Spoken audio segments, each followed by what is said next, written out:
Muy buenas noches, estimados y estimadas participantes. Les damos la más cordial bienvenida a la conferencia titulada Una mirada transversal a los delitos ambientales. La ponente a cargo de esta conferencia es la doctora Sandra Locke Benavides, quien es abogada por la Pontificia Universidad Católica del Perú, con segunda especialidad en Derecho Ambiental y Recursos Naturales por la misma universidad. Tiene además una especialización en legislación ambiental minera por el Instituto de Ciencias de la Naturaleza, Territorio y Energías Renovables INTE-PUC. Tiene además una especialización en gestión estratégica legal de defensa en procedimientos sancionadores ambientales por la Universidad ESAN. Tiene un diploma de especialización en supervisor de seguridad, salud en el trabajo y medio ambiente. Asimismo, tiene un diploma de auditor interno ISO 14001-2015, ISO 45001-2018 por la Universidad Nacional de Ingeniería y diploma de especialización en regulación en electricidad por la Universidad ESAN.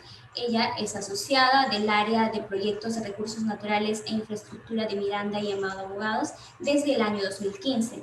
Su práctica profesional se concentra en la asesoría legal en derecho ambiental a empresas de una amplia variedad de sectores, así como en derecho administrativo sancionador y regulación en recursos naturales, minería y energía. Le damos la más cordial bienvenida a la doctora Sandra Locke Benavides. Su tiempo, doctora. Buenas noches. Hola, ¿qué tal? Muchas gracias, buenas noches. Muchas gracias al Instituto de Capacitación Jurídica por la invitación. Voy a proyectarles mi pantalla para que puedan visualizar la presentación.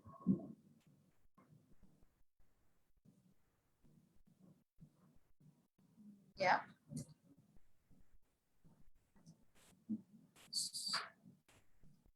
Sí, creo que se ve bien. Sí, perfecto. Ya, listo. En esta oportunidad, la ponencia que voy a exponerles está denominada Una mirada transversal a los delitos ambientales y su vinculación con los procedimientos administrativos sancionadores.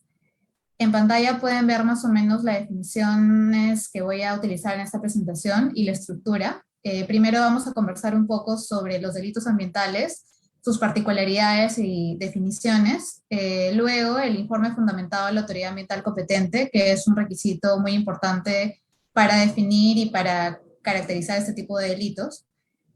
Posteriormente pasaremos con la relevancia de los procedimientos administrativos sancionadores en relación con estos delitos ambientales, y finalmente voy a hacer algunos comentarios sobre la casación 455-2017 PASCO, que definió algunos aspectos importantes sobre cómo es que debería imputarse este delito.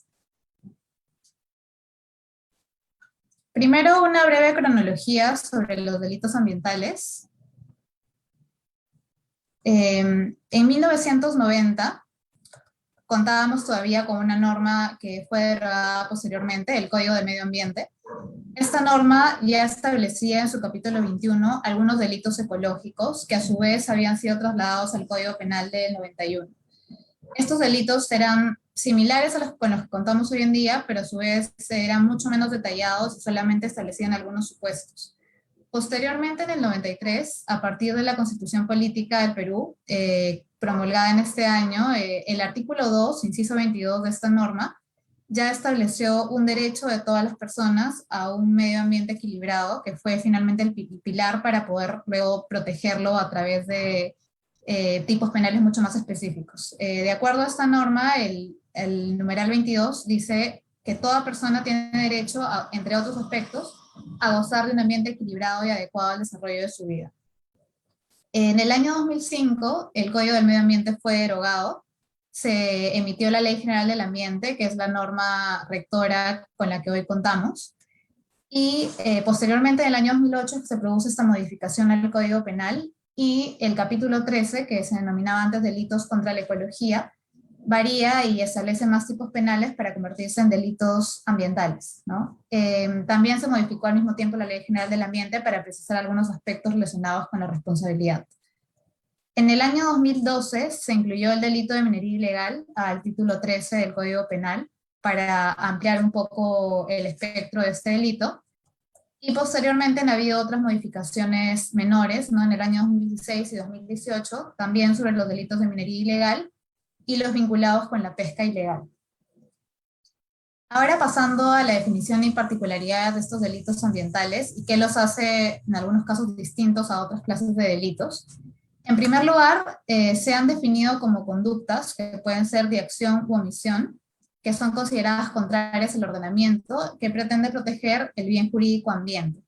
Voy a detenerme un momento en el bien jurídico ambiente porque es necesario definir qué puede considerarse como ambiente. Según la Ley General del Ambiente, esta mención al ambiente o sus componentes comprende elementos físicos, químicos y biológicos de origen natural o antropogénico que en forma individual o asociada conforman el medio en el que se desarrolla la vida. Entonces, hubo siempre mucha pugna respecto a qué debería considerarse bien jurídico ambiente, porque no es que pueda el derecho penal proteger todo. Al ser última ratio, no debería señalarse que cualquier afectación a un componente ambiental, por ejemplo, podría dar lugar a que se inicie la acción penal. Por eso es que muchos autores, como Caro Coria, entre otros, mencionan que lo que debería protegerse en realidad es la estabilidad del ecosistema, que es un bien jurídico inmediato o colectivo, ¿no? La estabilidad del ecosistema es de toda la comunidad, no solamente de una persona específica.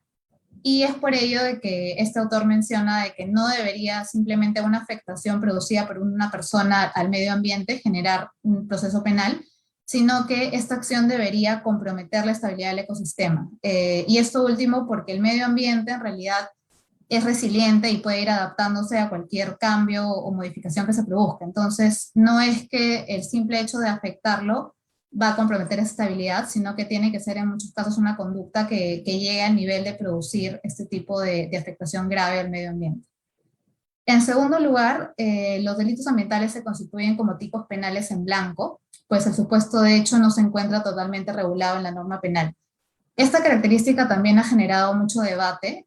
Actualmente es más aceptado por la doctrina que son tipos penales en blanco, efectivamente, pero antes los autores cuestionaban y los fiscales también, sobre todo, cuestionaban un poco de que afectaba la independencia del derecho penal, porque hacía que para tú poder determinar que efectivamente existía un delito, tenías que recurrir a otros ramos del derecho, como el derecho administrativo.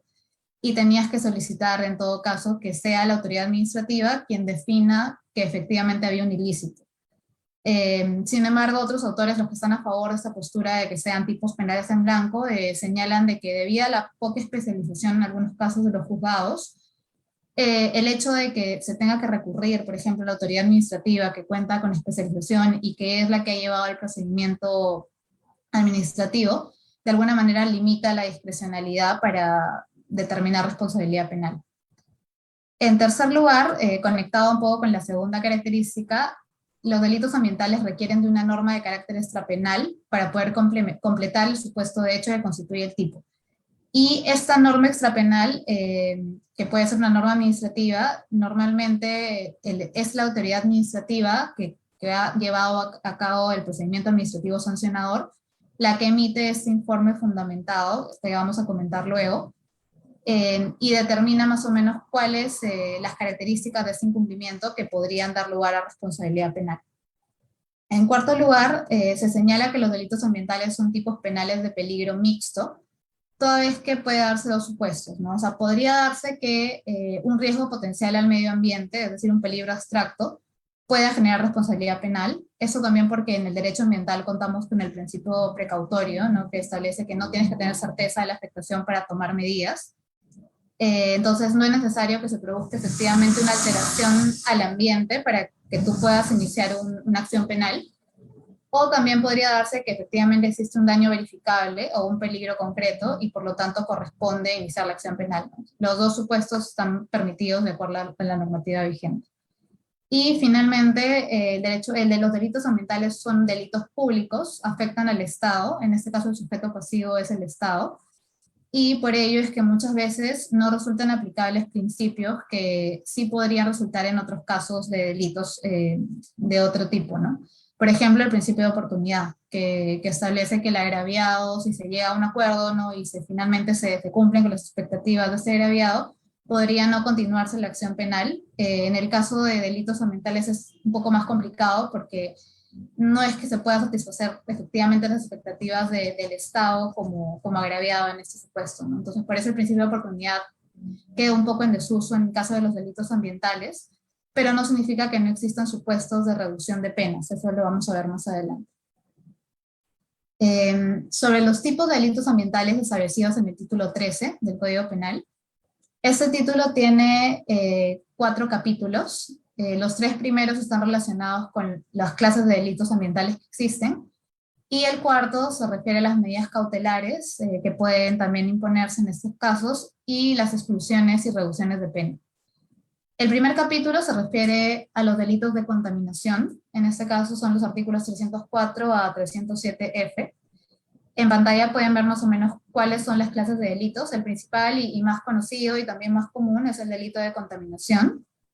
Luego están los incumplimientos a normas relativas a manejo de residuos sólidos, tráfico ilegal de residuos peligrosos, la minería ilegal como delito que fue incorporada, como les comentaba, en el año 2012, el delito de financiamiento de la minería ilegal, obstaculización de la fiscalización administrativa y tráfico ilícito de insumos químicos y maquinarias destinadas a minería ilegal. Esos últimos delitos están todos vinculados a minería ilegal en diferentes frentes, ¿no? Respecto a los insumos que se comercializan o a la minería ilegal como actividad en sí. El segundo capítulo son los delitos contra los recursos naturales. En este caso son los artículos 308 y 313, y aquí tenemos una variedad un poco más amplia de delitos. Pueden ser tráfico ilegal de especies, ¿no? Tanto terrestres como acuáticas, procesamiento ilegal de especies acuáticas, depredación, delitos contra los bosques o productos forestales, ¿no? O utilización indebida de tierras agrícolas, o alteración del ambiente o paisaje, que también es un delito bastante común. Y finalmente, el capítulo 3, que son los artículos 314 a 314b, establece delitos, pero ya para el caso de funcionarios, ¿no? Que son responsabilidad funcional e información falsa. En este caso contamos con delitos como responsabilidad de funcionario público por otorgamiento ilegal de derechos, que finalmente genera una afectación al medio ambiente, responsabilidad de los representantes legales de las personas jurídicas, también por acciones que pueden generar afectaciones al medio ambiente. Y el último es responsabilidad por información falsa. Este no tiene que ser solamente para funcionarios, sino que está en este capítulo, pero por ejemplo podría aplicar para cualquier titular de un proyecto que presenta información falsa en informes para un proyecto, y finalmente esto genera algún tipo de afectación al medio ambiente. Pasando a las medidas cautelares, como les comentaba en el capítulo 4, también se definen ciertas medidas cautelares que pueden adoptarse en el caso de delitos ambientales. Esas son de 3 tipos. Las primeras son suspensión inmediata de la actividad contaminante, extractiva o depredatoria. La segunda medida son la incautación o secuestro para garantizar la conservación de medios de prueba.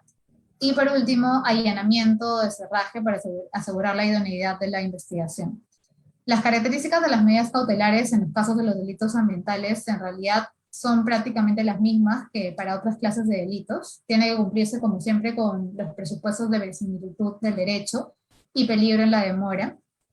Y tiene las características de instrumentalidad, provisionalidad y temporalidad, es decir, que tienen que seguir el fin del proceso y al mismo tiempo pueden variar en el tiempo o ser modificadas de acuerdo al caso concreto.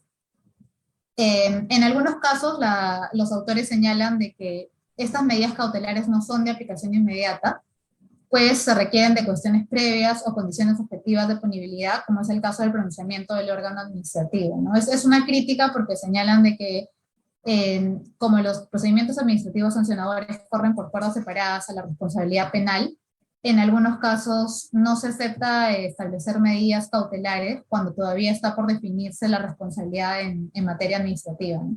Y esto de alguna manera limitaría el ejercicio del derecho penal. Pasando a un aspecto también relevante sobre los delitos ambientales, voy a comentarles un poco sobre el rol de las fiscalías especializadas en materia ambiental. Estas fiscalías son relativamente nuevas, existen desde el año 2008, pero son las encargadas de iniciar la acción penal, en este caso de delitos, y tienen características también particulares, ¿no? O sea, en primer lugar, se encargan de investigar y prevenir delitos ambientales. coordinan a su vez con las entidades de fiscalización ambiental competentes, que son estas autoridades administrativas que finalmente se encargan de emitir los informes fundamentados. Eso lo vamos a ver en la sección siguiente. Tienen competencia territorial supraprovincial, es decir, que no solamente, si en su distrito fiscal ocurre un delito, no importa que sea fuera de su provincia, igual ellos tienen competencia para verificarlo. Y al mismo tiempo, si es que no existe una fiscalía especializada en una provincia específica, también una fiscalía que ya está constituida de una provincia cercana, ¿no?, podría también asumir la acción penal en estos casos. En cuarto lugar, estas fiscalías deben promover el uso efectivo de instrumentos de gestión y protocolos de actuación, así como valorar y emitir informes periciales.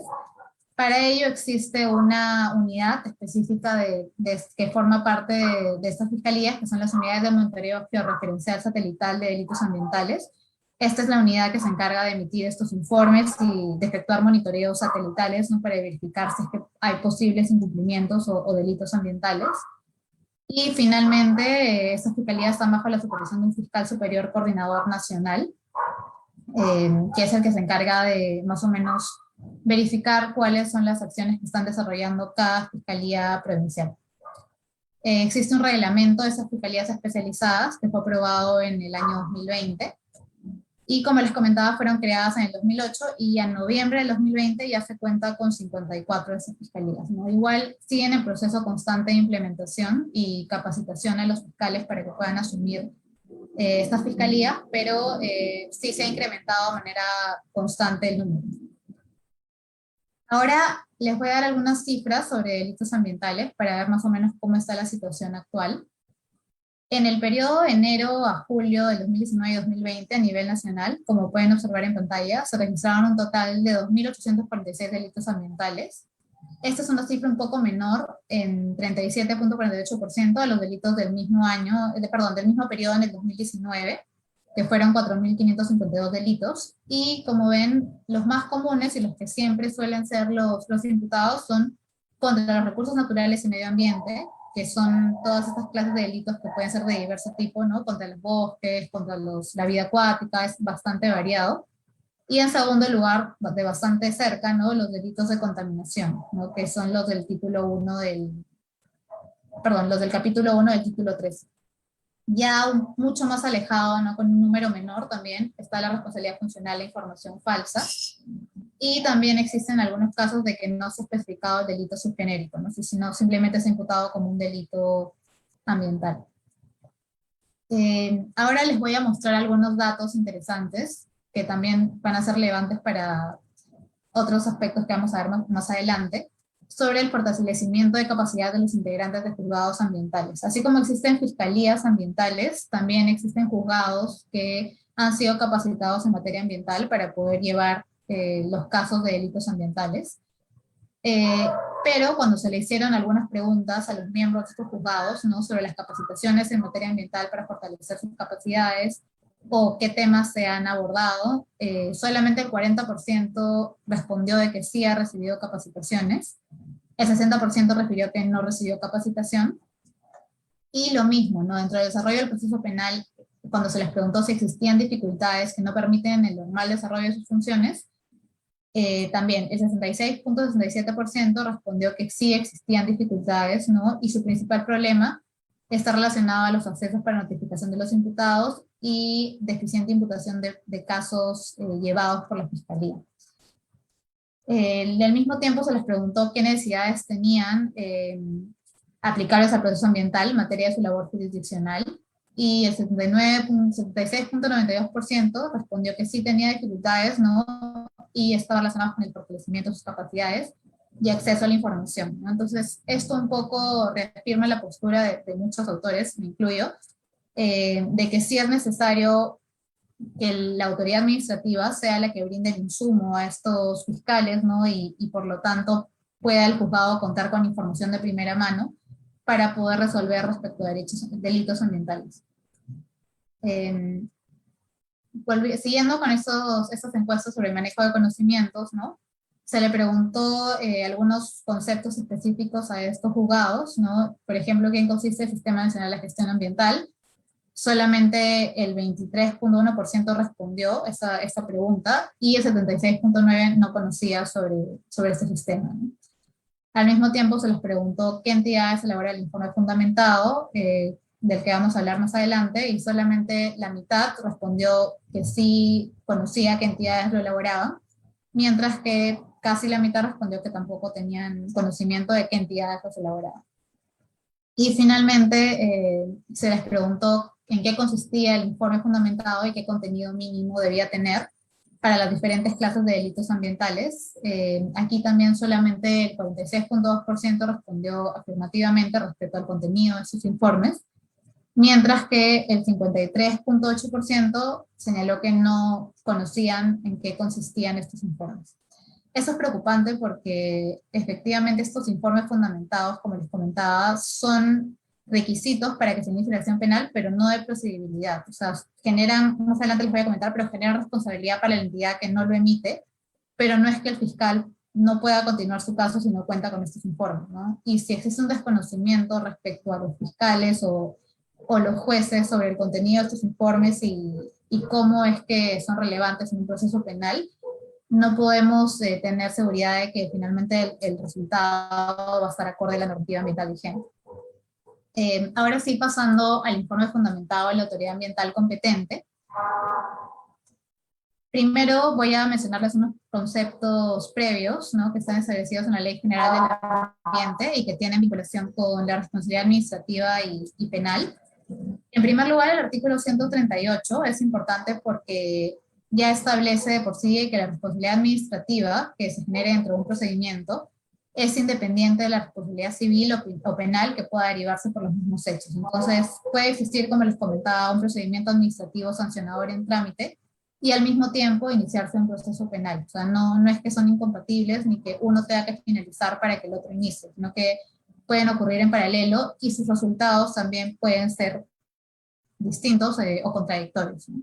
Luego el artículo 142 es el que establece la responsabilidad por daños ambientales.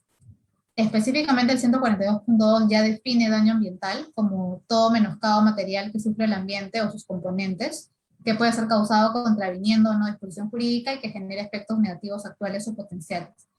Este artículo también es importante porque, como se mencionaba que los delitos ambientales son tipos penales en blanco, en algunos casos las autoridades se guían mucho de si se produjo o no se produjo daño, ¿no? O sea, a pesar de que la norma penal más bien es amplia, ¿no?, y te señala de que puede darse el delito si es que existió daño, solamente riesgo de daño, en algunos casos las autoridades sí, mejor dicho, los fiscales suelen guiarse mucho de si en el procedimiento administrativo sancionador se concluyó que existió daño, como para continuar con la acción penal, ¿no? Por eso es que es relevante el concepto de qué se considera daño en términos ambientales. Luego los artículos 144 y 145 son los que definen la responsabilidad ambiental, que es de dos tipos, ¿no?, objetiva y subjetiva. En el caso de la objetiva, es aquella que está derivada del uso o aprovechamiento de un bien ambientalmente riesgoso o peligroso, o del ejercicio de una actividad ambientalmente riesgosa o peligrosa. Y en este caso no tiene que verificarse si existió ni dolo ni culpa, sino que solamente por el hecho de realizar esas actividades podría determinarse la existencia de responsabilidad. Entonces, cualquier actor que, por ejemplo, realiza una actividad ambientalmente riesgosa y genera un daño, ¿no?, al medio ambiente, tiene que responder y remediar este daño, así como cumplir con asumir los costos derivados, ¿no? En cambio, el artículo 144 sí establece una responsabilidad subjetiva, que es en todos los casos que no están en el artículo 144, y en este supuesto sí se necesita que exista dolo o culpa para tú poder sancionar a la persona o actor que ha generado algún tipo de perjuicio al medio ambiente. En el caso de la responsabilidad penal, como no hay una prescripción de la responsabilidad objetiva, siempre tiene que existir o dolo o culpa, ¿no? Pero de todos modos, en algunos supuestos las autoridades también se guían bastante por las conclusiones del procedimiento administrativo, y cuando se trata de, por ejemplo, una actividad riesgosa, ya sea un proyecto de inversión, minería, energía, suelen tomar bastante en cuenta que en este caso no es que tenga que existir culpabilidad del actor, sino que simplemente por el hecho de ejecutar esta actividad y no haber cumplido adecuadamente ciertos deberes, se podría generar un daño al medio ambiente. Ahora pasamos a la obligación que específicamente regula el informe fundamentado de la autoridad competente. Este está en el artículo 149 de la Ley General del Ambiente, y se señala expresamente, ¿no?, que en las investigaciones penales por delitos tipificados en el título 13º del Código Penal, será exigencia obligatoria la evacuación de un informe fundamentado por escrito por la autoridad ambiental. Y esto debe ser antes del pronunciamiento del fiscal provincial o fiscal de la investigación preparatoria en la etapa intermedia del proceso penal. Este informe, a su vez, tiene que ser evacuado en un plazo no mayor de 30 días desde la recepción del pedido del fiscal, bajo responsabilidad de la autoridad, ¿no? Entonces, este informe debe merituarse por el fiscal o el juez al momento de expedir la resolución. Y como se desprende del mismo artículo, la finalidad de estos informes es proporcionar información al fiscal respecto a las disposiciones de carácter administrativo que complementan el tipo penal, ¿no? Al ser tipos penales en blanco, se refieren comúnmente a otras normas administrativas, que son las que definen la conducta antijurídica. Y es por lo tanto un insumo para que se realice una adecuada o completa valoración de los hechos, a partir de la cual se va a determinar si existe efectivamente una afectación a este bien jurídico protegido.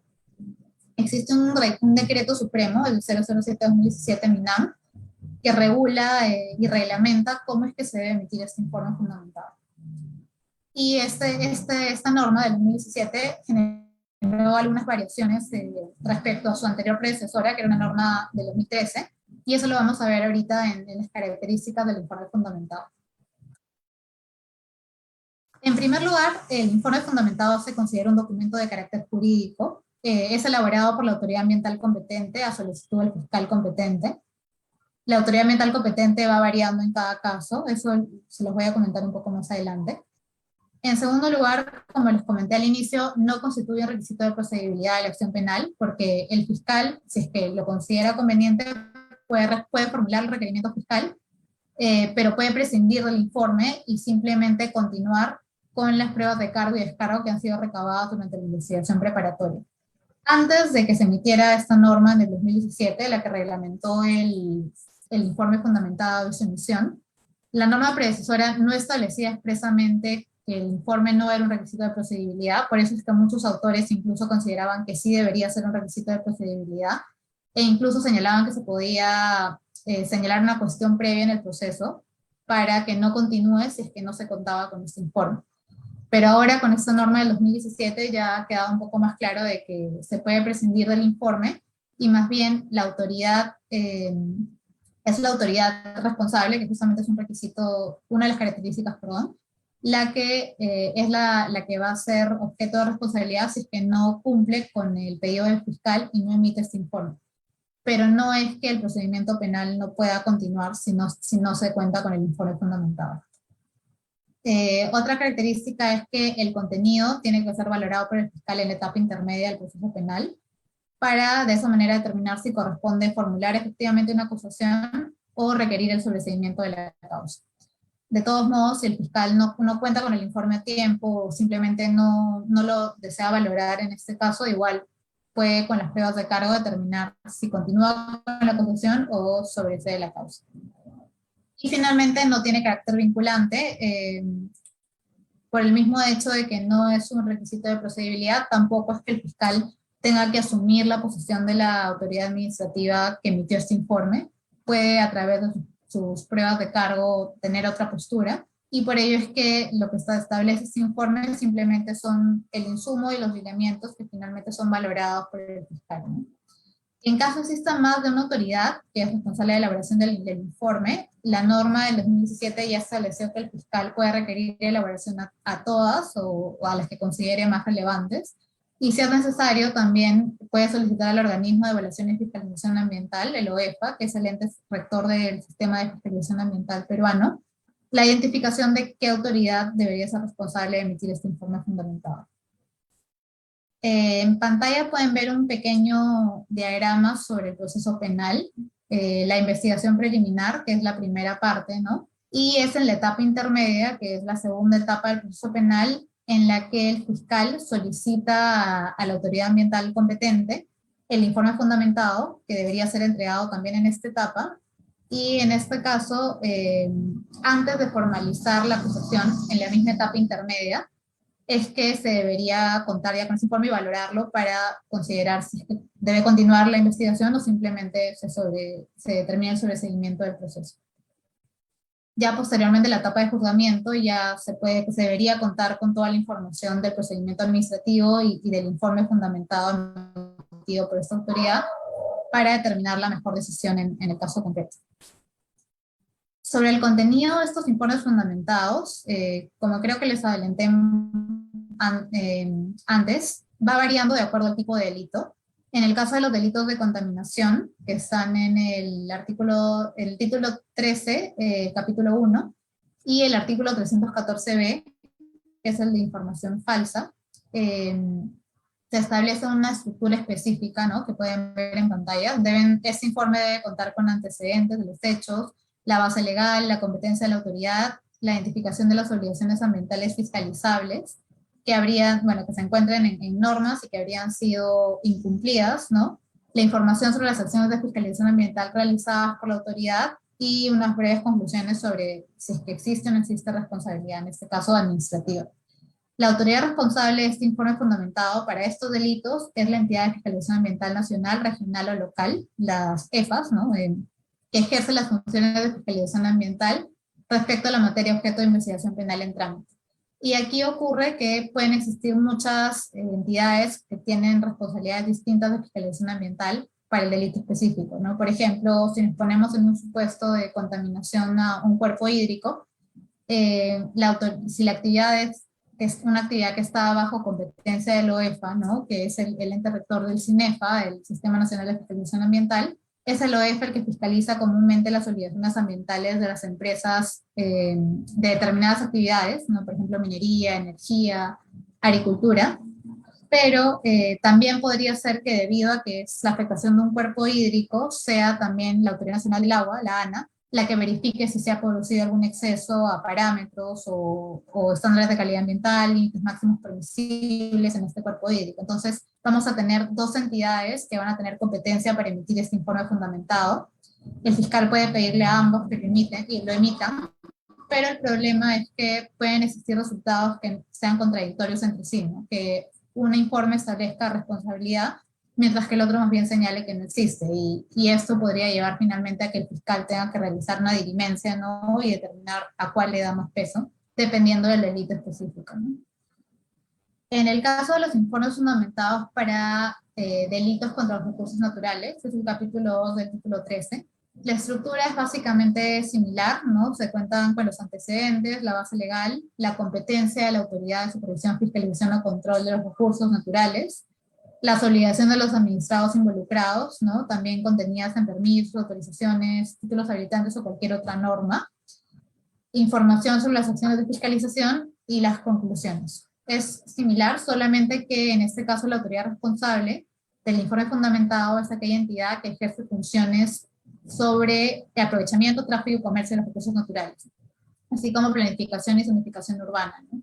En este caso, ya que los delitos son más vinculados a componentes ambientales específicos, como podrían ser los bosques, ¿no?, la vida acuática o la flora y fauna, ¿no?, existen autoridades ambientales específicas que se encargan de fiscalizar el tráfico de estos delitos, ¿no? Una de ellas puede ser el Servicio Forestal y de Fauna Silvestre, ¿no?, el SEFOR, el Ministerio de la Producción en el caso de vida acuática, ¿no?, o gobiernos regionales específicos para algún tipo de comercialización que se realice dentro de su jurisdicción. Entonces aquí la variedad de entidades de fiscalización ambiental es incluso más amplia, pero tal vez es un poco más sencillo determinar cuál es el responsable, ¿no?, ya que se trata de delitos vinculados, como les comentaba, con componentes específicos del medio ambiente, ¿no? Y finalmente el contenido del informe fundamentado para los delitos para funcionarios, ¿no?, los de responsabilidad funcional. En este caso es una estructura un poco menos compleja, ¿no? Solamente señala los antecedentes, la base legal, la competencia de la autoridad y la identificación de las obligaciones de los funcionarios involucrados en la investigación penal, ¿no?, que también se encuentran en la normativa y que resulten aplicables a los hechos. Lo importante en este caso es que, como se trata de funcionarios públicos que han cumplido sus funciones al realizar, por ejemplo, otorgamiento de permisos de manera ilegal que generan un delito ambiental, el fiscal es el que solicita el informe a dos autoridades principalmente, a la OEPA, ¿no? Si la investigación es sobre función de fiscalización ambiental de algún funcionario o servidor público, o a la Autoridad Nacional Sectorial de la Actividad, ¿no? Si es que la investigación es sobre funciones distintas a aquellas de fiscalización ambiental. Eh, la norma de 2017 sobre el reglamento del informe fundamentado señala también de que si los funcionarios más bien son parte de la OEPA o de la Autoridad Nacional Sectorial y han incurrido en estos delitos, lo que realiza el fiscal es solicitar al Ministerio del Ambiente que sea la autoridad que emita este informe fundamentado. Ahora, en el procedimiento mismo para emitir el informe fundamentado, primero se necesita identificar el posible delito, ¿no? Que podría ser cualquiera de estos 13 que están en el Código Penal. El segundo paso debería ser identificar a la entidad de fiscalización ambiental competente o EFA, y es esta EFA la que, dependiendo de la materia objeto de la investigación penal, a la que van a pedirle que emita este informe fundamentado. El fiscal va a enviar el oficio a esta EFA, ¿no? En el que consta expresamente el pedido. Puede ser, como les comenté, a una sola o a más de una, si es que el fiscal lo considera conveniente. Y a esto se va a adjuntar también la información sobre el proceso penal, ¿no? La denuncia, los anexos y otros actuados relevantes. La autoridad administrativa cuenta con un plazo de 30 días hábiles desde la recepción de este oficio para poder elaborar el informe fundamentado, y también puede solicitar información adicional al fiscal para poder cumplir con esta solicitud, pero sin exceder ese plazo de 30 días previsto, ¿no? Finalmente, la autoridad administrativa o EFA tiene que emitir el informe fundamentado y remitirlo al fiscal, así como al procurador público especializado en delitos ambientales para las fines de defensa del Estado, ¿no? Porque en este caso, les comentaba, el sujeto pasivo se considera el Estado. Y finalmente, bueno, se presenta este informe fundamentado y ya es el fiscal el que lo valora dentro del proceso penal. Ahora, pasando a un ejemplo de cómo se define esta autoridad ambiental competente para el informe fundamentado. En el caso del delito de contaminación al ambiente, que pueden ver en pantalla, este delito es bastante amplio, ¿no? O sea, el artículo 304 señala de manera general, ¿no? El que infringiendo leyes, reglamentos o límites máximos permisibles provoca o realiza descargas, emisiones de gases tóxicos, emisiones de ruido, filtraciones, vertimientos, y se menciona expresamente, ¿no? Que cause o pueda causar perjuicio, alteración o daño grave al ambiente y sus componentes, la calidad ambiental o la salud ambiental. Es decir, como les comentaba, no solamente es un daño concreto o real al ambiente, sino que incluso se puede considerar un delito de contaminación si es que se puede o no se puede causar un perjuicio, ¿no? También porque en el medio ambiente en algunos casos los efectos no se ven de manera inmediata, sino que tiene que pasar cierta cantidad de tiempo para que efectivamente se vean.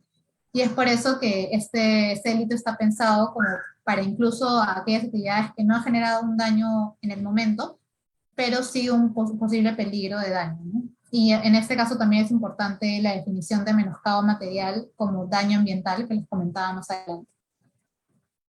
Entonces, cuando vamos a analizar esta clase de delito ambiental, como habíamos señalado anteriormente, la autoridad que emite el informe fundamentado es aquella entidad de fiscalización ambiental de la actividad específica. Entonces, para eso nos tenemos que remitir a las competencias de cada autoridad competente, cada autoridad ambiental, ¿no? En este caso, para actividades extractivas o productivas, ¿no? Pueden ver un pequeño cuadro resumen en pantalla.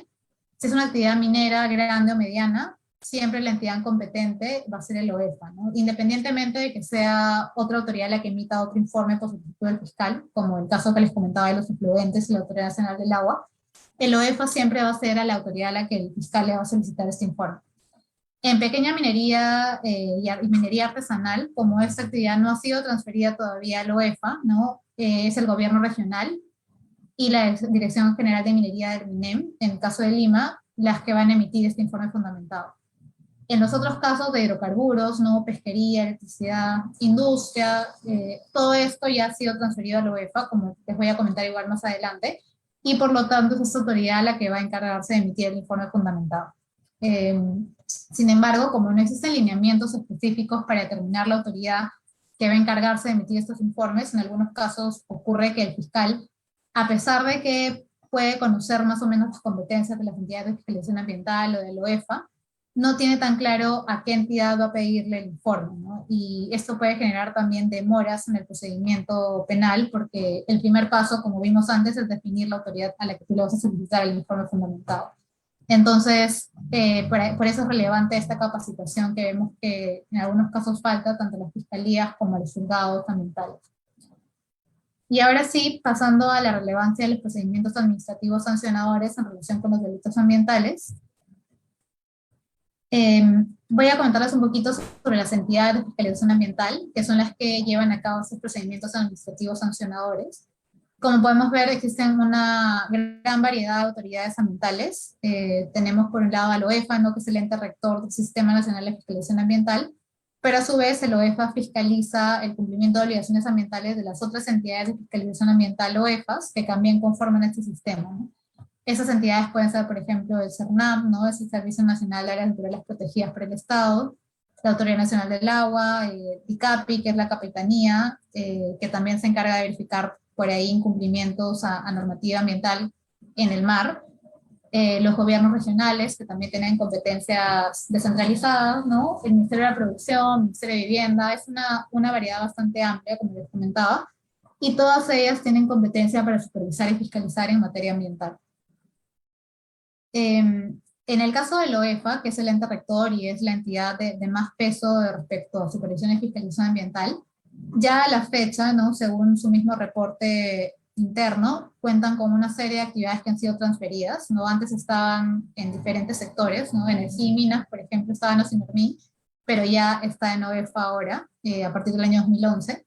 Actividades productivas como industria, pesca o agricultura también ya han sido transferidas a la OEFA, ahora esta entidad se encarga de la fiscalización en conjunto de todas.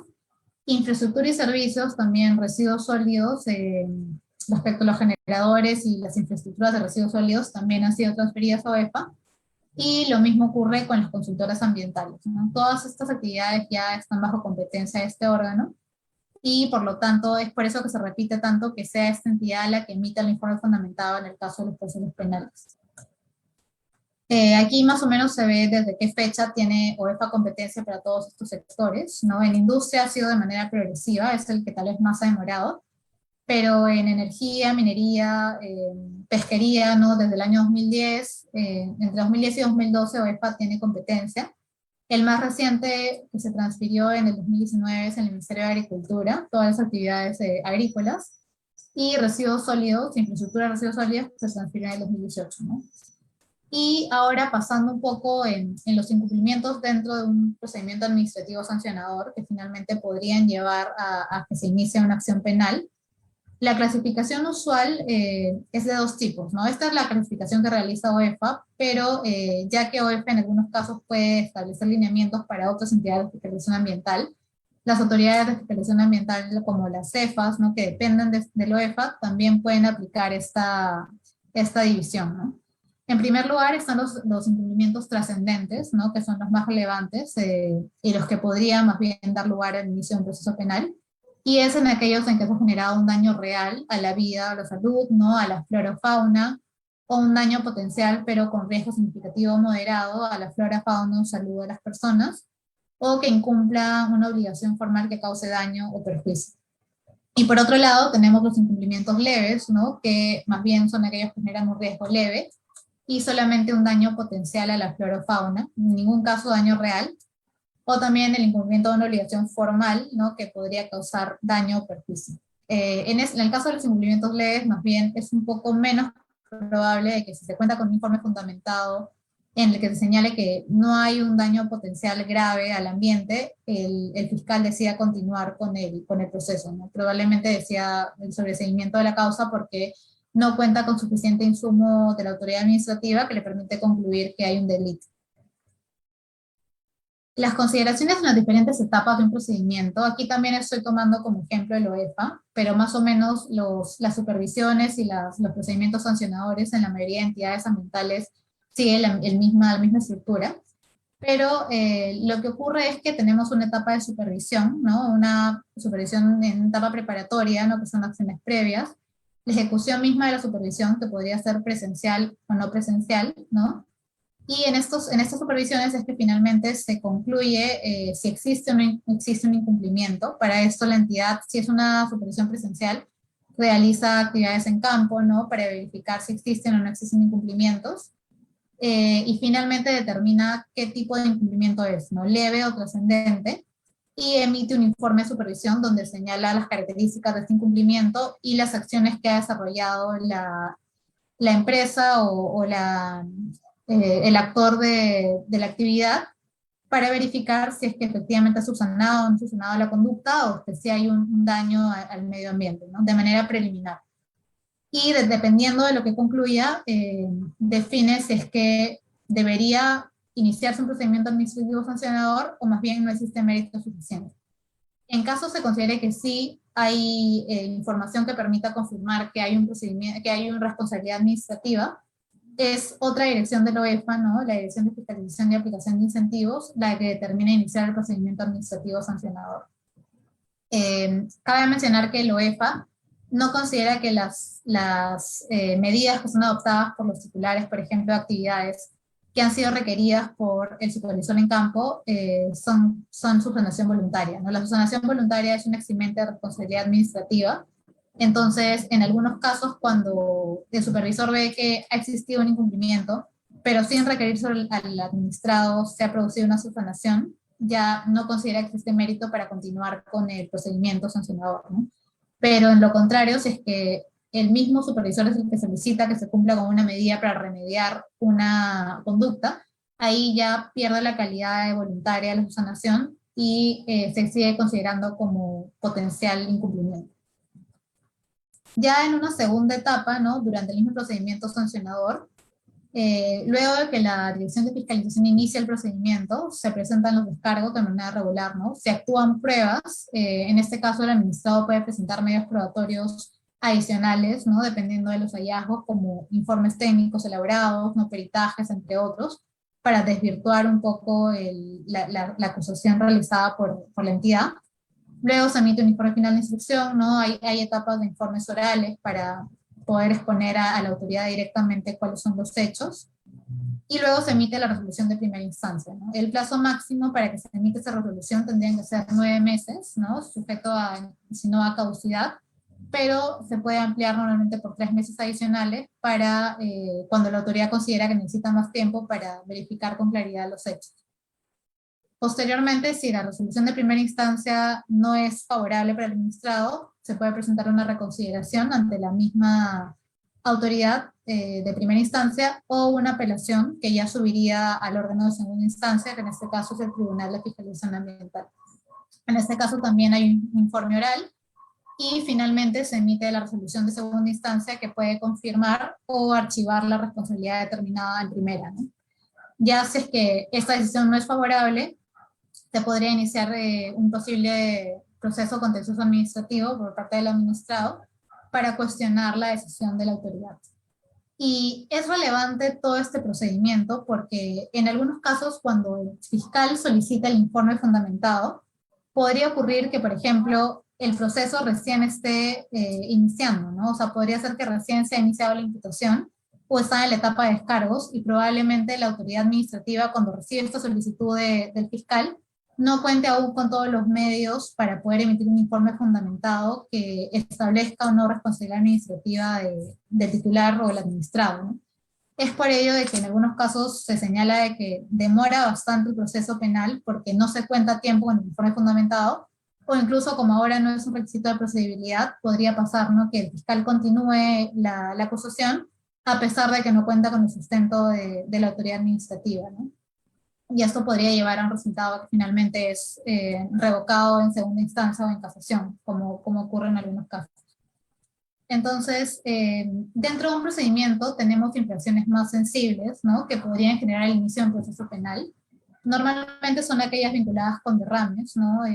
O con compromisos que puedan generar un daño real o potencial a la flora y fauna, a la vida o a la salud humana, que atenten contra recursos forestales, ¿no? Como formaciones boscosas, vida acuática o fauna, incumplimientos graves en materia de recursos hídricos, contaminación, por ejemplo, a recursos hídricos, o límites máximos permisibles, que no son estos excesos en en el caso de emisiones o efluentes emitidos por una empresa, que también podrían llevar a un delito de contaminación ambiental, afectación a la vida acuática, ¿no? También a la fauna, o información falsa e inexacta dentro de un procedimiento administrativo o un procedimiento para obtener algún título habilitante, ¿no? Estas son las más comunes que dentro de un procedimiento administrativo podemos pensar que pueden dar lugar a un proceso penal, pero como les comentaba, puede ser que como corren en cuerdas separadas, ¿no? Tengamos un proceso administrativo por alguna de estas infracciones y al mismo tiempo un proceso penal en el que se discuta otro tipo de infracción que del mismo hecho ocurrido, ¿no? Por ejemplo, la afectación de la calidad de un cuerpo hídrico se considere otro tipo de delito. No, no necesariamente es que la autoridad, el fiscal en este caso, tenga que esperar que la autoridad se pronuncie sobre el inicio o no inicio de un procedimiento administrativo sancionador para que puedan determinar que corresponde un proceso penal. Y ahora, pasando a algunas cifras en el caso de la UEFA, para ver más o menos cómo se vinculan con el proceso penal, tenemos que en el año 2020, ¿no? En el cuarto trimestre, la mayoría de informes correspondientes a supervisiones han dado lugar en inicios de procedimientos. Solamente el 34% se recomendó el archivo, pero en 1.358 casos se recomendó el inicio de un proceso sancionador. En total se realizaron 1.962 supervisiones, y es en estas supervisiones en las que finalmente se generan todas las pruebas de campo que podrían dar lugar a que en un proceso penal se valoren para determinar si existe o no existe responsabilidad, ¿no? Entonces, es importante ver esta cantidad bastante alta de supervisiones en las cuales se ha considerado que sí existe un incumplimiento, porque efectivamente en estos casos podría también darse el inicio de un proceso penal, ¿no? En el caso de la responsabilidad administrativa, también en el año 2020, el cuarto trimestre, en primera instancia, la mayoría de casos se determinaron que existía responsabilidad. De 910, 650 sí se consideraron como que existía responsabilidad administrativa, y solamente 260 se recomendó el archivo, ¿no? En el caso de segunda instancia, más o menos cifras similares, ¿no? De 344 procedimientos, 329 se confirmó la decisión de la primera instancia, y solamente 72 se determinó la nulidad del procedimiento o el archivo, ¿no? Entonces, aquí también el 61% de resoluciones de primera instancia quedaron responsabilidad, y el 62,8% confirmó lo resuelto, ¿no? Entonces, aquí también, dependiendo de la etapa en la que el fiscal solicita a la autoridad la información sobre el procedimiento administrativo y el informe fundamentado, en la mayoría de casos la respuesta de esta entidad va a ser señalando que existe un incumplimiento, ¿no? O que se ha producido una afectación, y el informe fundamentado entendemos que va a ir por esa línea, ¿no?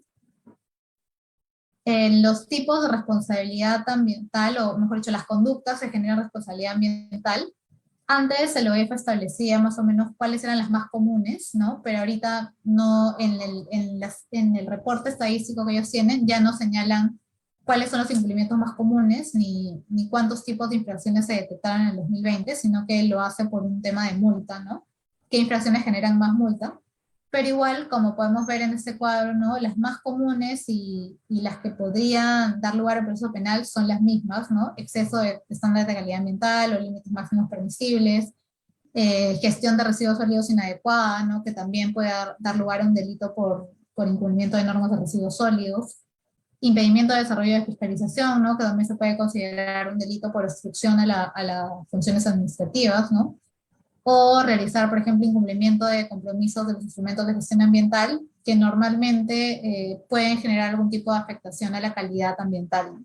Y también podrían dar lugar a un procedimiento penal. Lo mismo con el inadecuado manejo de sustancias químicas. Todas estas posibles infracciones luego podrían ser valoradas, ¿no? Para determinar si corresponde o no iniciar un proceso penal, dependiendo de la gravedad de cada una de ellas, ¿no? Y en este último gráfico podemos ver cuál ha sido el nivel de atención de la OEFA, de los pedidos de información del Ministerio Público y de la Policía Nacional del Perú. En el 2019, perdón, OEFA señala que existe un total de 1.345 pedidos, de los cuales prácticamente todos han sido atendidos. Eso quiere decir que la OEFA en realidad es una entidad que cumple bastante con emitir estos informes fundamentados, ¿no? No, probablemente sí pueden existir demoras en el proceso, ¿no? Porque como les comentaba, dependiendo de la etapa en la que el fiscal lo solicite, el OEFA va a esperar a contar con una decisión al menos de primera instancia para remitir la información, pero sí suele cumplir con remitir ese informe fundamentado para que así el fiscal pueda considerarlo en su investigación y determinar si corresponde la acusación o el sobreseimiento de la causa, ¿no? Entonces, estas cifras son bastante alentadoras porque en realidad significan que esta entidad al menos cumple con entregarles a los ministerios públicos o a las fiscalías especializadas en materia ambiental la información relevante para que continúen el proceso, pero no sabemos si en el caso de otras entidades tal vez los números son un poco más bajos o incluso no se llegan a emitir estos informes, ¿no?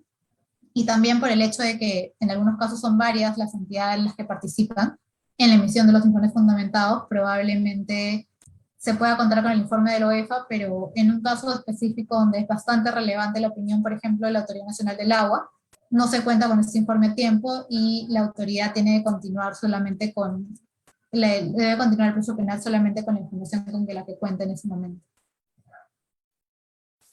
Y ahora, pasando ya a la última sección de la exposición, voy a comentarles un poco sobre la casación 455-2017 PASCO, que es una casación relativamente reciente, ¿no? Y estableció algunos aspectos importantes respecto a cómo se determina el sujeto activo de un proceso penal por delitos ambientales, ¿no? Algunos datos importantes, la Sala Suprema es en este caso la Sala Penal Permanente. La empresa que era parte de este proceso penal es Volcan Compañía Minera, ¿no? La representación de los involucrados eran el gerente general y gerente de operaciones, que fueron los que cuestionaron la decisión de segunda instancia. Los hechos se refieren a descargos de concentraciones contaminantes al río Mantaro, específicamente al lago Chinchaycocha, que desemboca en el río Mantaro. Y estos descargos de concentraciones fueron debido a fluentes mineros metalúrgicos de la actividad de la empresa Volcan. La imputación se refiere a que existió en este caso una infracción del deber de ser garantes de la protección del ambiente porque se considera que no se adoptaron medidas idóneas y suficientes para evitar sucesos contaminantes, ¿no? En este caso se hace referencia a que estos dos actores, el gerente general y el gerente de operaciones, tenían en los lineamientos internos de la empresa deberes de garantizar que se va a realizar una efectiva protección al medio ambiente. Y en este caso, como no evitaron que se produzcan esos descargos en el río Mantaro, estarían incumpliendo este deber, ¿no? En este caso, la sala ha precisado cuál es el sujeto activo del delito de contaminación ambiental. Ha señalado que es un delito común, entonces el sujeto puede ser cualquier persona. Eso también ocurre en el caso del delito por alteración del paisaje, por ejemplo, que es un delito contra los recursos naturales. Aquí también existe una casación de Amazonas, me parece que también ha señalado que puede ser cualquier persona el autor de este delito. Y por lo tanto no se requiere una autoría o no se requiere una cualidad especial para poder determinar la autoría, ¿no? por este delito ambiental. El contexto del delito que se discutió en esta casación es que si bien la sala considera que el delito de contaminación es común, la contaminación es causada mayormente por empresas, ¿no? Cuyo ámbito o campo de acción está vinculado con el medio ambiente, ¿no? En ese caso podemos hablar de mineras, ¿no? Empresas eléctricas o empresas de hidrocarburos que explotan recursos naturales, ¿no? Y tienen una vinculación directa con el medio ambiente y por lo tanto podrían generar una afectación, ¿no? Es lo que según las normas ambientales se considera una actividad riesgosa, ¿no? Que podría generar un daño al medio ambiente. Y es por ello de que la sala desarrolla, ¿no? Que dentro de una determinada estructura empresarial, la misma empresa va a determinar el rol de cada agente dentro de dichas empresas y el deber que tiene que cumplir de acuerdo a la normativa ambiental vigente, ¿no? En consecuencia, para la sala solamente podrían determinar una sanción penal si es que el deber exigido por las normas, ¿no? Prevista para el caso de las personas jurídicas, por ejemplo, su rol interno de descripción de funciones, ha sido incumplido y por lo tanto no es que no se ha producido una afectación al medio ambiente debido a que este rol o este deber no fue observado, ¿no? Pero si es que estas normas internas no precisan o no mencionan expresamente que este autor tenía que cumplir con este deber de protección al medio ambiente, no podría determinar su responsabilidad ambiental de la gente, ¿no? Es decir, de que la misma norma de la empresa, ¿no? El rol interno de funciones, por ejemplo, es la que finalmente va a determinar quién va a responder por estos delitos de contaminación. Entonces, concluyendo, la sala señala, ¿no?, que solo se podría sancionar al autor de un delito ambiental si su rol en la empresa incorpora así de manera específica y expresa los deberes de prevención que emanan de la norma penal ambiental, ¿no? Entonces, por ejemplo, en el delito de contaminación, tendría que ser aquel responsable de verificar que se cumplan con la normativa ambiental dentro de la empresa quien va a responder por este tipo de delitos, ¿no? El gerente general, por ejemplo, o el gerente de operaciones, en este caso específico de la casación, se determinaron como no responsables porque sus roles no incorporaban efectivamente la protección ambiental que establecen las normas, ¿no? Y por otro lado tenemos al gerente de medio ambiente, ¿no? Si bien no se discutió en esta casación, más o menos el criterio de la sala daría a entender de que siempre el gerente de medio ambiente o el jefe de medio ambiente, que se encarga efectivamente de determinar el cumplimiento de la normativa ambiental en una empresa o para una actividad específica, quien tenga que responder penalmente por delitos de contaminación ambiental.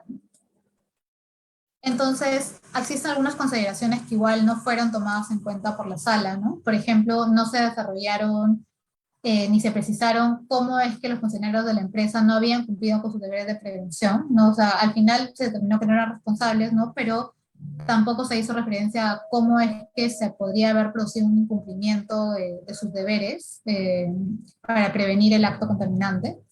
No fundamentaron tampoco el nexo causal que existe entre el rol desempeñado por el imputado, ¿no?, y el resultado que generó la infracción de dicho deber, ¿no? En este caso, no se hace referencia a la casación si se contó con un informe fundamentado, ¿no?, emitido por la autoridad competente, pero no desarrolla mucho cómo es que existió esta causalidad entre el hecho, ¿no?, que son estos efluentes contaminantes en el río, y el resultado que finalmente podría generar un daño o peligro de daño al medio ambiente, ¿no?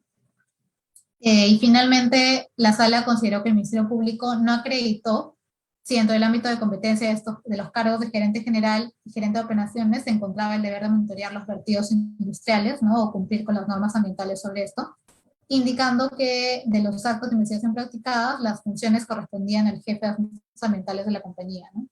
Pero no hizo un descriptivo de qué comprendían las funciones de sus gerentes generales y de operaciones, ¿no?, como para determinar si efectivamente podría darse también un incumplimiento a deberes en el caso de ellos, ¿no?, por incumplimientos a la normativa ambiental. Y simplemente como que lo desvió dando a entender de que siempre iba a ser el jefe de asuntos ambientales quien tenía que verificar que se cumplan los estándares ambientales. Entonces continúan diciendo algunos puntos sin respuesta, ¿no? Por ejemplo, el gerente de medio ambiente siempre va a ser responsable, o sea, a pesar de que no se determine en su función específicamente la actividad o el incumplimiento establecido en la normativa, o sea, siempre por el hecho de que ellos son los responsables de verificar los estándares ambientales, deberían ser quienes respondan por esta clase de delitos, por ejemplo. Eso no se ha definido totalmente, sino que se ha realizado un criterio, pero para el caso concreto, ¿no?, donde los gerentes de operaciones y gerente general no establecían en su función nada relacionado al cumplimiento de normas ambientales.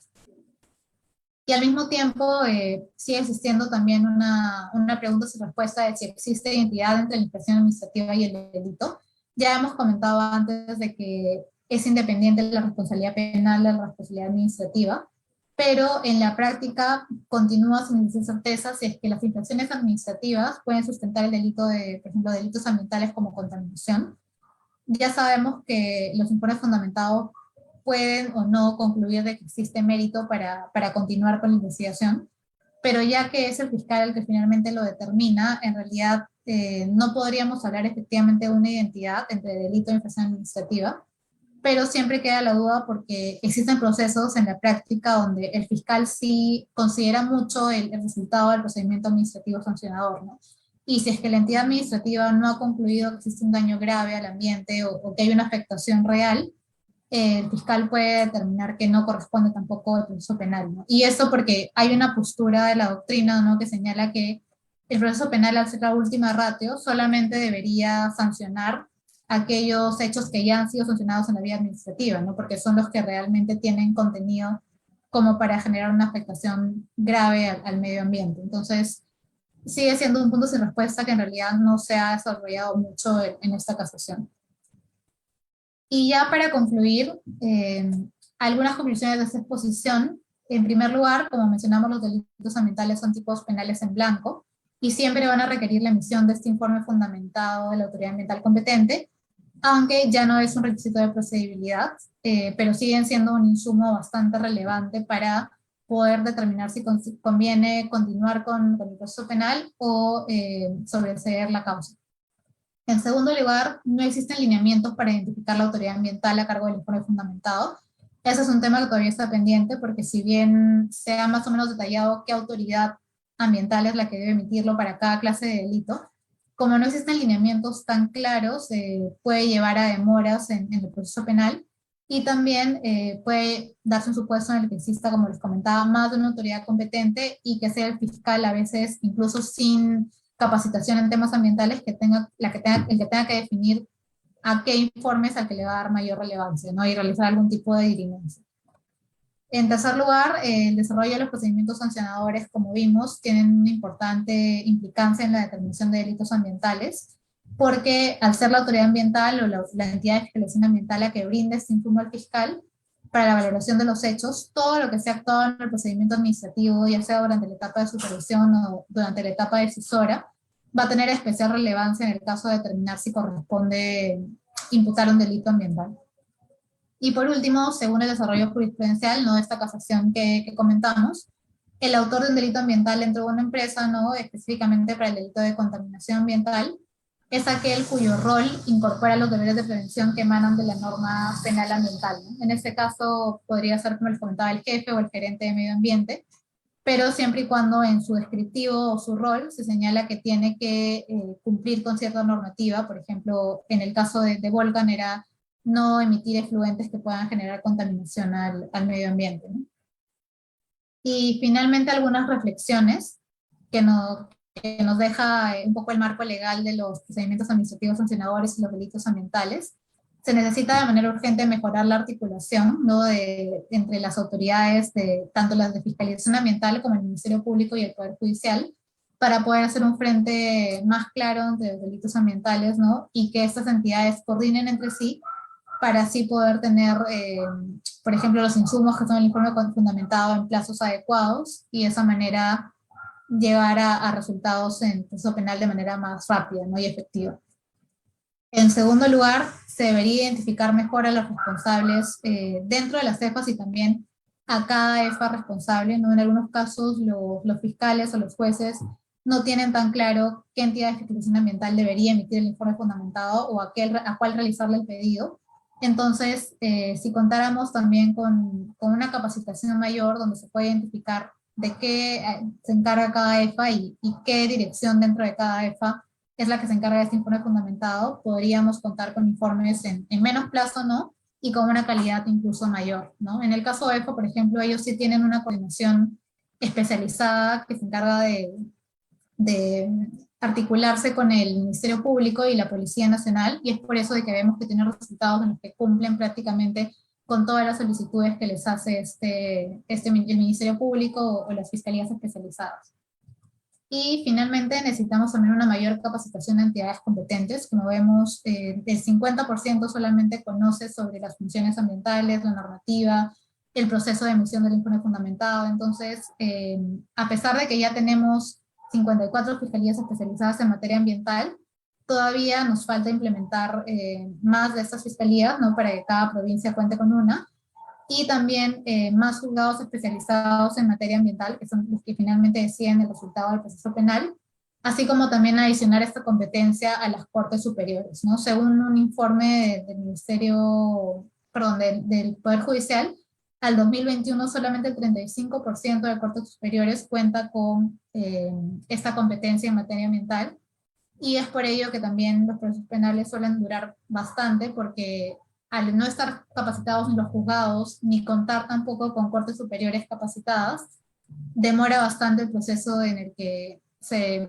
analiza las pruebas de cargo, ¿no? El informe fundamentado, entre otros, y finalmente se puede llegar a una conclusión respecto a si existe o no existe responsabilidad penal, ¿no? Entonces, todos estos aspectos todavía están pendientes. Es cierto que hemos tenido bastantes avances con el paso de los años, pero todavía tenemos esto en agenda como para poder llegar a una adecuada determinación de responsabilidad ambiental, ¿no? Y una adecuada protección del medio ambiente, por supuesto.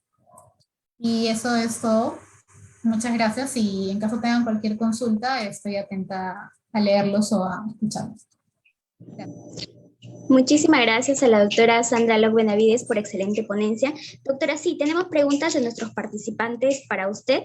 La primera pregunta sería, ¿los procesos de fiscalización ambiental pueden tener consecuencias penales? Sí, como les comentaba, no es que en todos los casos puede ocurrir así, no existen procedimientos de fiscalización ambiental donde hay responsabilidad administrativa, pero esto no se refleja en que se inicie un proceso penal. O sea, los procesos penales normalmente están, o sea, corren por puertas separadas, pero están más pensados para casos graves de afectación al medio ambiente. O sea, no todo lo que es administrativamente sancionable podría dar lugar a tener un proceso penal, ¿no? Entonces, depende mucho de la valoración que hagan tanto los fiscales como las autoridades administrativas por su parte, ¿no? Excelente, doctora. La siguiente pregunta para usted es, ¿quiénes son los actores involucrados en los delitos contra los recursos naturales?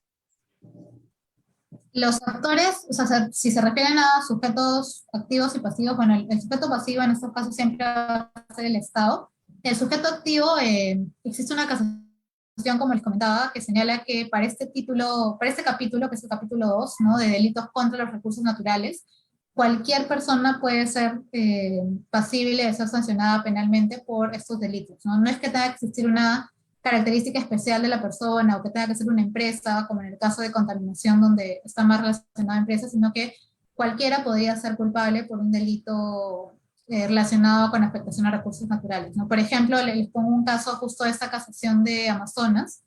Un campesino había realizado quema de algunas, como que para su actividad agrícola hacían quema de algunas hojas secas, no hojarasca, y el fuego se había extendido, ¿no? Entonces, en este caso se inició un proceso penal contra él por afectación de los recursos naturales, las formaciones boscosas, y justamente porque había sido cerca de un área donde había un bosque de protección, me parece, pero finalmente se determina que es responsable, pero no por dolo, sino por culpa, ¿no? Porque era un campesino quechohablante, ¿no? Que había estado haciendo sus actividades de manera regular y no es que había tenido la intención de generar el daño al medio ambiente, ¿no? Pero finalmente igual se produjo, así que se le determinó responsable penalmente, ¿no? Entonces, cualquier persona que genera un daño podría finalmente ser pasible de un proceso penal.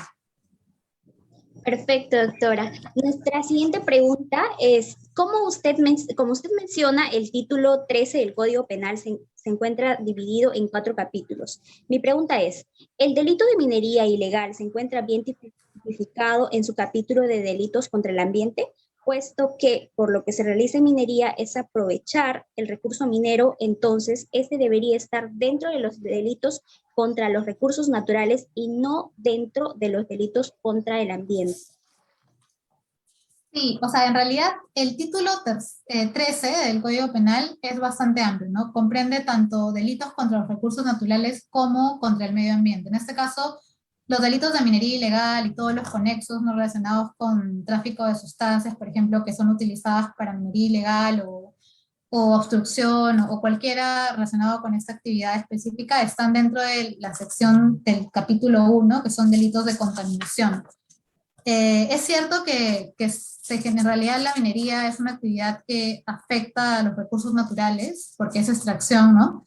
Pero se determinó incluirla en el capítulo de contaminación porque finalmente generan un tipo de perjuicio al medio ambiente y no es que se altere efectivamente un componente, sino que es un perjuicio general al medio ambiente, ¿no? O sea, podría darse, por ejemplo, ese supuesto de afectación a la estabilidad del ecosistema, ¿no? Porque la minería ilegal, debido a que no cuenta con el permiso, ¿no? O se realiza en áreas prohibidas para minería ilegal, finalmente se genera un daño o riesgo de daño más probable que afectar un componente específico como podría ser el capítulo 2, ¿no? Que son formaciones boscosas, ¿no? Está más independizado por tipo de componente, ¿no? Entonces, creo que la decisión del legislador de incluirlo dentro de delitos de contaminación es para darle una protección un poco más amplia, ¿no? Porque incluso la minería ilegal se ha considerado con agravantes, ¿no? Si se usan de específicos, eh,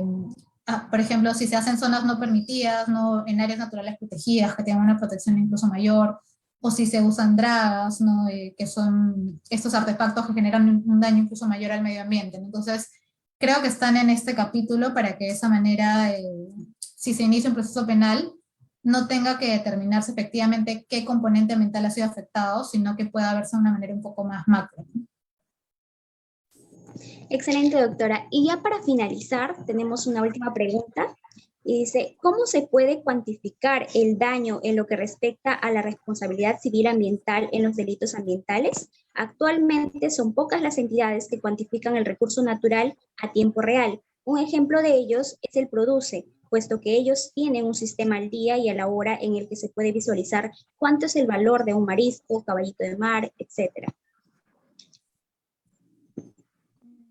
Ya, o sea, en este caso, en realidad, si hablamos de delitos ambientales, no es que la autoridad ambiental administrativa, ¿no? Cuando emite este informe fundamentado, cuantifique el daño, ¿no? Eso ya es un tema exclusivo del proceso penal y si en este caso se ha incluido una pretensión civil indemnizatoria, ¿no? O sea, no puede, o sea, no, en ese caso el fiscal no se refiere al procedimiento administrativo para poder tú cuantificar qué tanto se ha afectado el medio ambiente, ¿no? O sea, la multa o la sanción que se determine en la etapa del procedimiento administrativo, por ejemplo, es independiente de la indemnización civil que podría aplicar en un proceso penal. Entonces, en ese caso me parece que es ya la fiscalía a través de sus órganos, por ejemplo, este órgano que les comenté que se encarga de la emisión de peritajes, ¿no? O de pruebas de cargo dentro del proceso penal, la que finalmente podría cuantificar qué tanto se ha generado un daño al medio ambiente, ¿no? O sea, es un tema igual un poco abstracto porque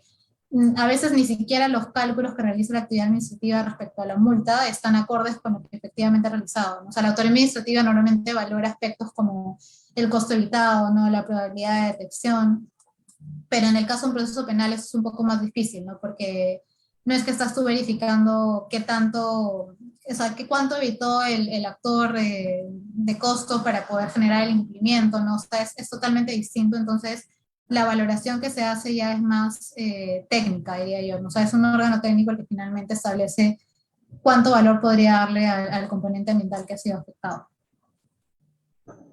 Perfecto, doctora. Muchísimas gracias. A nombre del Instituto de Capacitación Jurídica, agradecemos su participación en esta conferencia que estamos seguros ha sido muy beneficiosa para cada uno de nuestros participantes. Esperamos verla nuevamente por el Instituto de Capacitación Jurídica, doctora. Buenas noches. Muchas gracias. Gracias a ustedes por la invitación y cualquier consulta igual creo que dejé mi correo al final. Si quieren hacérmela, pueden hacérmela llegar por ese medio. Gracias.